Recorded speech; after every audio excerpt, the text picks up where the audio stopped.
It is time for an American Family News Update on your Friday. I'm Bronson Woodruff. FBI Director Kash Patel said today that a Wisconsin County judge accused of helping a man avoid immigration enforcement has been arrested.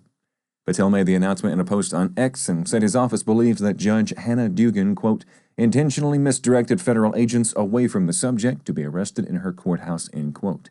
Patel identified the subject as Eduardo Flores Ruiz and said that Dugan's actions allowed Ruiz to evade arrest. Paul says Dugan intentionally misdirected federal agents away from a man they were trying to take into custody at her courthouse.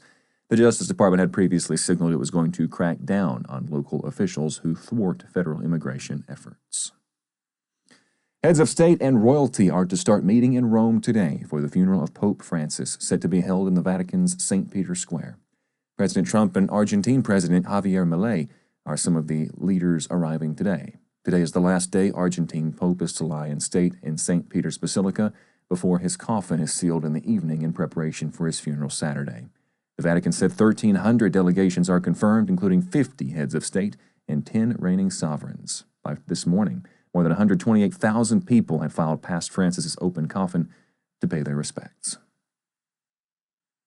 President Trump said in an interview published today that, quote, Crimea will stay with Russia, end quote. It's the latest example of Trump pressuring Ukraine to make concessions to end the war while it stays under siege. Trump said, quote, Zelensky understands that, talking about Ukraine's president. He added, quote, and everybody understands that it's been with them for a long time. The U.S. president made the comments in a Time magazine interview conducted on Tuesday. President Trump has been accusing Zelensky of prolonging the war by resisting negotiations with Russian President Vladimir Putin. Crimea is a strategic peninsula along the Black Sea in southern Ukraine. Russia seized it in 2014 while Barack Obama was in office, years before the full-scale invasion that began in 2022. Trump added, quote, they've had their submarines there for long before any period that we're talking about, for many years. The people speak largely Russian in Crimea. He also added, but this was given by Obama. This was not given by Trump. A judge on Thursday blocked the Trump administration from immediately implementing certain changes to how federal elections are run, including adding a proof of citizenship requirement to the federal voter registration form. President Trump had called for that and other changes to U.S. elections in an executive order signed back in March. The order argues the U.S., quote, fails to enforce basic and necessary election protections, end quote, that exist in other countries.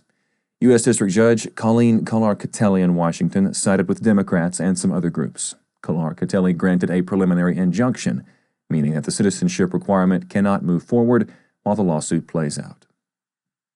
Also, a reminder, this life is short. If you have not placed a saving faith in Jesus Christ, there's no time like the present. We hope you'll consider. That's a wrap for this AFN News Update. More on these stories can be found on our website, afn.net. That is afn.net. You can also find more news from a Christian perspective there. Thank you for watching American Family News. I'm Bronson Woodruff.